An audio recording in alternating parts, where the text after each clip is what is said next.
gives you a closer look at the events that happened around Maine this week. Good morning. Thanks for joining us. I'm your host, Cindy Campbell. The Maine Discovery Museum in downtown Bangor is a place for fun and learning for children.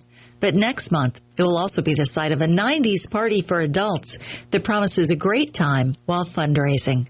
I talked with the interim executive director, Kate Dickerson, about the Maine Discovery Museum. So, Kate, for anyone who has never been there, how would you describe the Maine Discovery Museum? That is a great question. We are a children's museum and science and technology center with 3 floors of exhibits, and our exhibits focus on younger kids and gives them an opportunity for creative play and exploration, and our programming that happens both inside the walls of our museum and outside expands our age range, definitely through middle school, and then when we're lucky, all the way up through adults, and has an opportunity for them to explore science and arts and exploration at their own pace.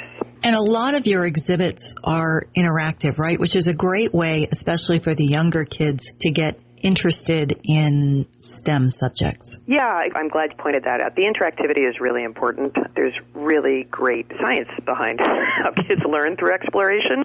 In fact, one of my favorite books is called The Scientist in the Crib. I don't even know if it's still published, but 20-something years ago it came out, and it talks about how kids and babies as young as 45 minutes old start exploring. And so, there is groundbreaking, long-standing science that talks about exploration as a means of really better understanding the world around you. So we kind of take that idea and try to extend it to every age we can. I know for me, when I was younger, sitting in a classroom and listening to someone drone on and on about some science principles meant nothing. I had no interest. But going into a museum where I could take those principles and put them into action, all of a sudden it clicked. All of a sudden it made sense. Yeah, and I think we're fortunate to live in a world where very few teachers still do what we used to be called when I was in college, chalk talk.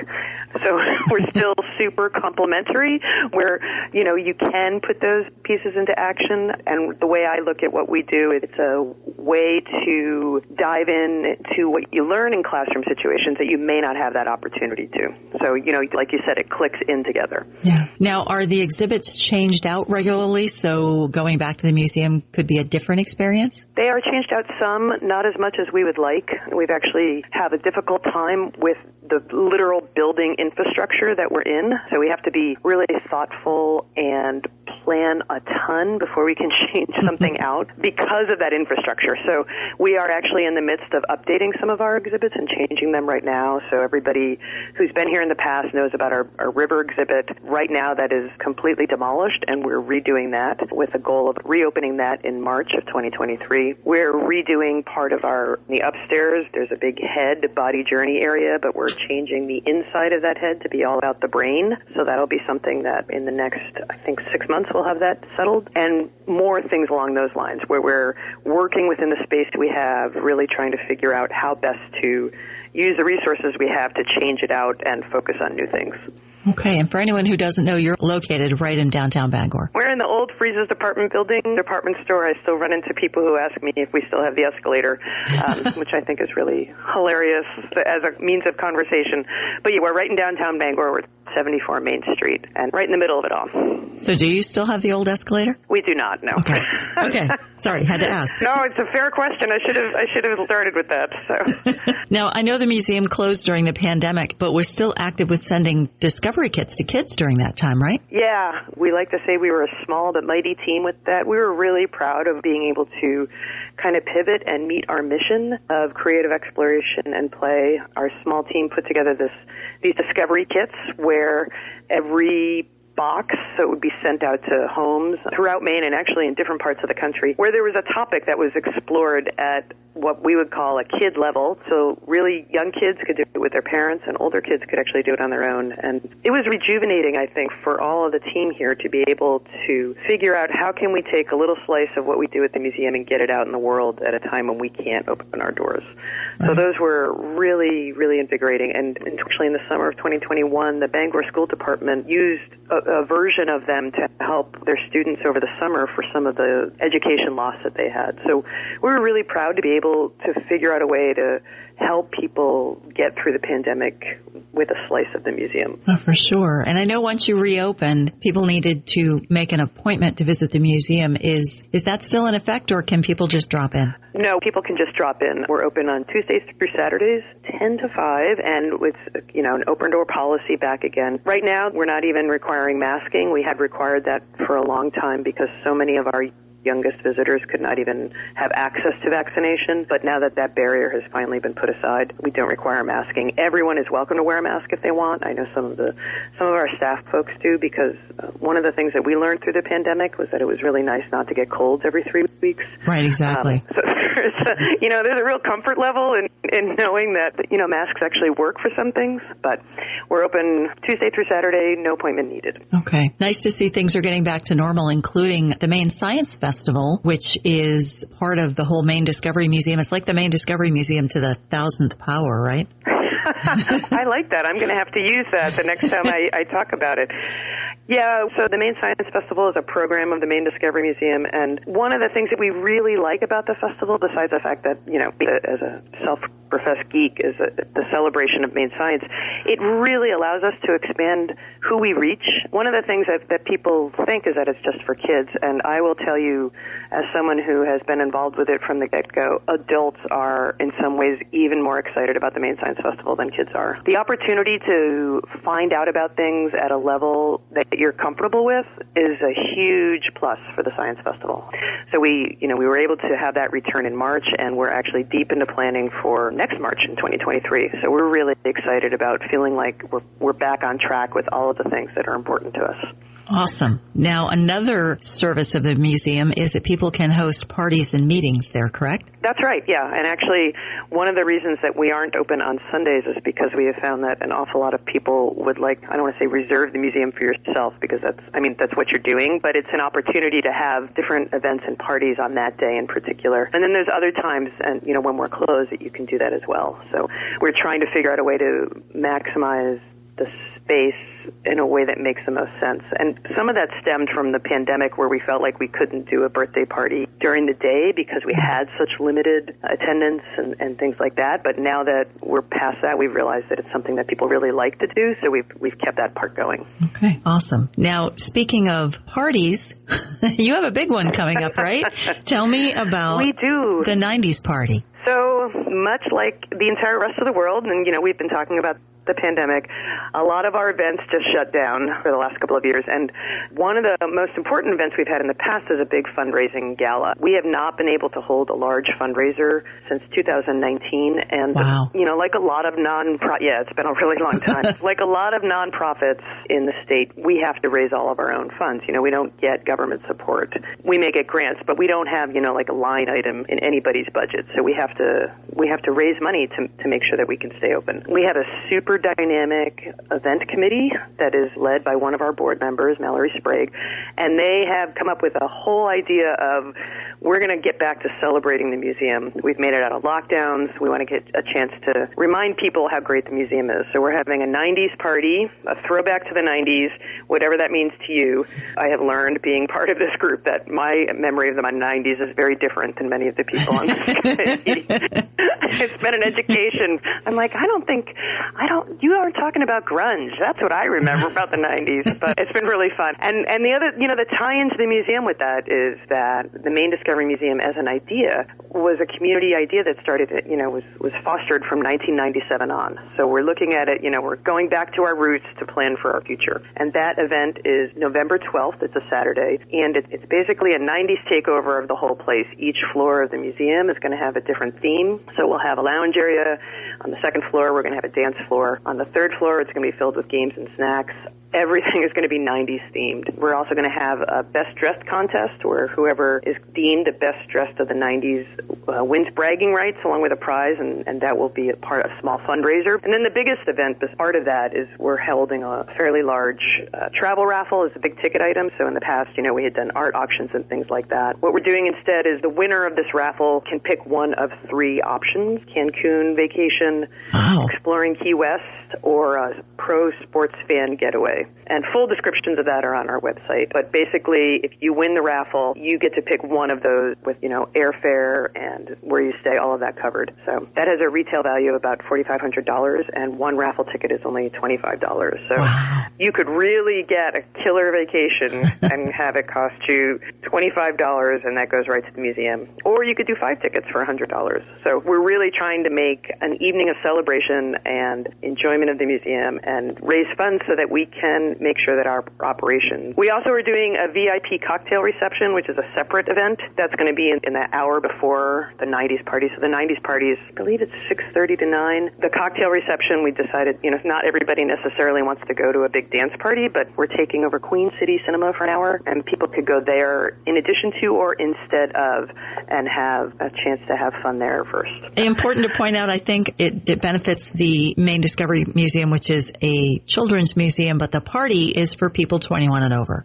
Super important to point that out. Thank you for that. I appreciate that. Yeah, it's always really interesting to have grown-up centered events at the museum because there's a little bit of wondering, is it okay if I have this, sip of champagne in a children's museum? And we all say it is absolutely okay to do that. So, yeah, we're trying to tap into the grown-ups in the area to help us foster more education and programs for the kids. Okay, awesome. Now, how much are tickets and where can people get them? If you go to mainediscoverymuseum.org/gala, all of the information about the party is there. Tickets, if you want to go to the 90s party at the museum, that's $90. Or if you want to go to the cocktail party only, that's $90. And if you want to go to both, you can get tickets for $150. We do have a limited space at the VIP cocktail party, just by virtue of Queen City Cinema not being 3 floors. But that's, every single thing about those tickets goes towards funding the museum. We've been fortunate to have a significant number of local sponsors who are helping us fund this. They are also on that website, so including Bangor Savings Bank, Epstein Properties, Maine Savings, First National, Birchbrook, Means, Haley Ward, and Rudman Winchell are all helping us with this event so that we can make sure that all of the money that's raised goes right to the museum. Okay. And information about all of that on your website? Yep. It's at mainediscoverymuseum.org/gala. Okay. It is all there. And really great 90s graphics. So. They are, too. It's very cool. Think about that. I checked it out. It's very cool. Kate, that's what I had. Did we miss anything? Is there anything you wanted to add? We've been excited to be back, and we're excited to show people what we do in the community. We're going to have information about that in different places, and it's nice to be back and back at what we're doing. Find more information at mainediscoverymuseum.org. Next, many people have been asking about how they can help in the relief efforts following Hurricane Ian. Here's an interview I did with Caroline King of the American Red Cross about the role of disaster relief volunteers and how people at home can help. What types of jobs do disaster relief volunteers for Maine do when they go into an area like that?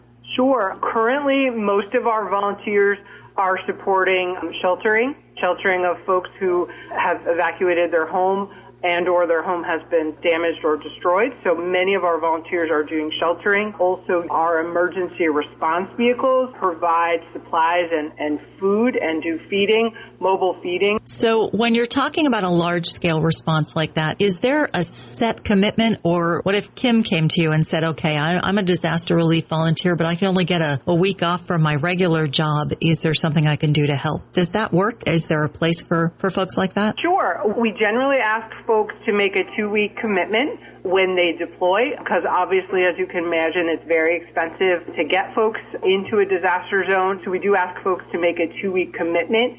We provide all of the information and training and travel arrangements for those volunteers. If folks are interested in volunteering, they would just give us a call to get started in that process. We expect to mobilize upwards of 3,000 volunteers from across the country over the next days, but this operation, this disaster operation, will go on for weeks and months.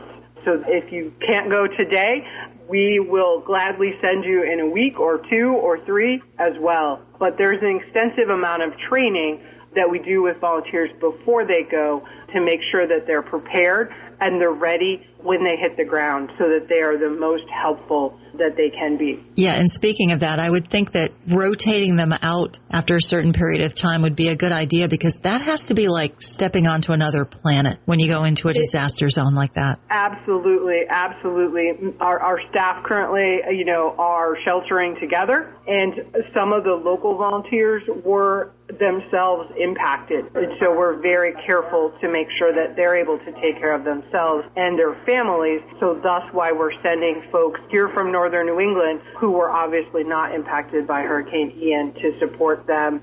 So you're talking about training. Do they get additional training? I mean, obviously you have to take training to become a disaster relief volunteer. Do they get additional training before going into large-scale disasters? Well, what we do is remarkably similar based on the scale. We send obviously more folks to a larger event like Hurricane Ian, but what we do is very similar. We could open a shelter here in Bangor.